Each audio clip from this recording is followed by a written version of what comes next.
Hello everyone, today we're going to be working on problem 4-167, and this problem is asking us to replace the loading system with an equivalent resultant force and to specify the location of the force on the beam measured from point A. So here we have that our weight is of 500 newtons over meters. We know that point A is right here and B is right here.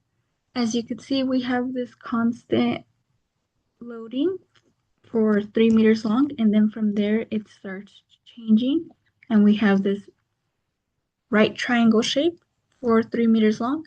So what we're going to do is we're going to be splitting this into two shapes once again.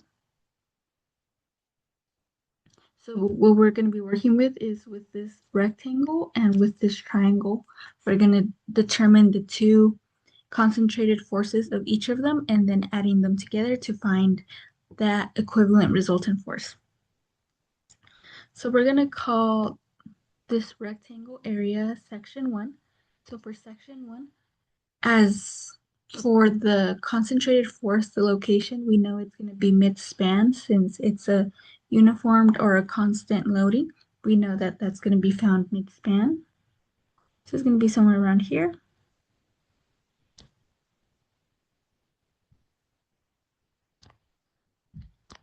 So our force 1 or our R of 1, to determine its magnitude, we're going to do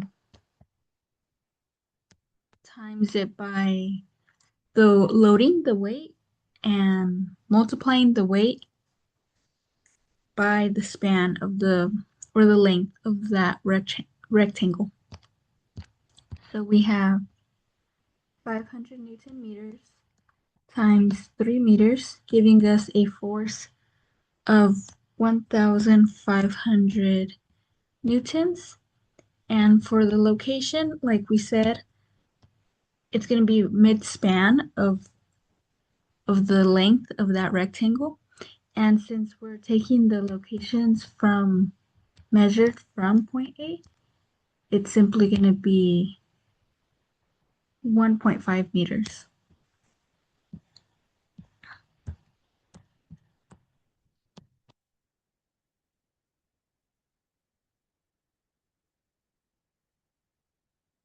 Now for our right triangle. As you guys know, when it comes to right triangles, the location of that concentrated loading is always going to be 1/3 from the highest point of the triangle, or if we're looking at it from the lowest point of the triangle, it's 2/3 in. So from here, we know that our second force is going to be right here, somewhere around here. That's going to be our force 2. So our force 2 is equal to 1/2, since it's a triangle, of, once again, since we cut this into two shapes, we know that the highest point or the max weight of that triangle is 500 Newton meters, which is why we're going to be taking that as the height. So 500 times the span of 3 meters, that should give you 750 newtons. And once again, we're going to be finding that location, but from point A. So it's going to be 1/3 of the span, so 1 meter, plus the 3 meters to get to point A. So we have the 1 meter plus the 3 meters, which should give us a total of 4 meters. So the location for the second force is equal to 1/3 of the 3 meters plus 3 meters, and that should give us 4 meters from point A. So from there, what we're going to do to determine our resultant force, it's basically just the summation of our forces. So our resultant force is equal to F1 plus F2, which means that should be equal to 2,250 newtons, and we know that that loading is going to be applied or acting downwards. So with that, we were able to determine the equivalent resultant force. Now we have to determine its location. So if you guys remember, to determine the location for our resultant force, we use the equation.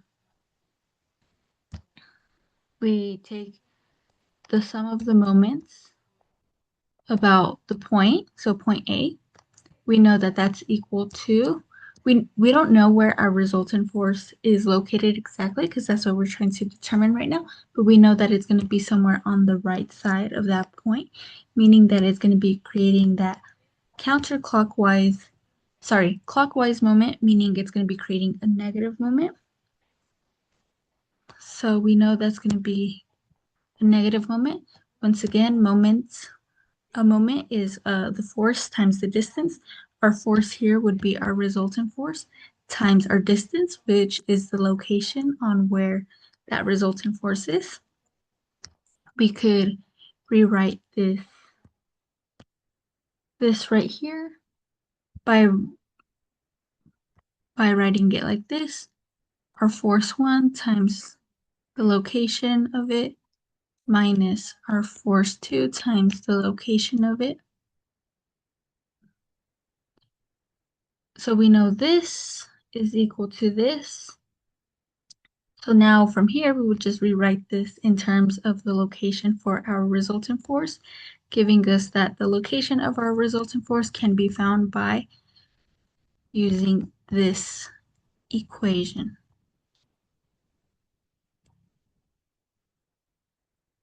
Sorry.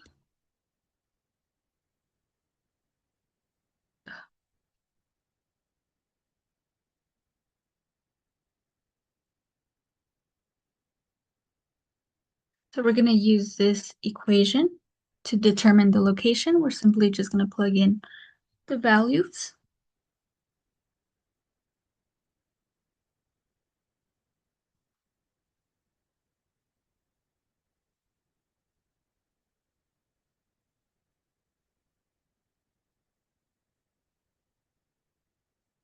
Mm, 1.5 meters plus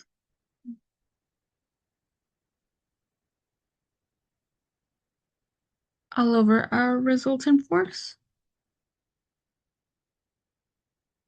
So that means that our location of our resultant force is 2.33 meters away or from point A. And just like that, we were able to determine the location of our equivalent resultant force from point A. So once again, what we did is this problem was asking us to replace the loading with an equivalent resultant force. We did that by separating the shape that was given to us of the loading into two different shapes that we could work with. We had the rectangle and then we had the right triangle. We determined the concentrated forces of each of them. And then from there, we summed them together to determine our equivalent resultant force. And then from there, we determined the location of each of those concentrated forces because then we needed those locations to plug in into this equation to determine our location of our equivalent resultant force. Thank you guys so much for watching this video. Please feel free to like this video if you guys enjoyed watching this video, and also feel free to subscribe to our channel if you guys would like to see more videos like this.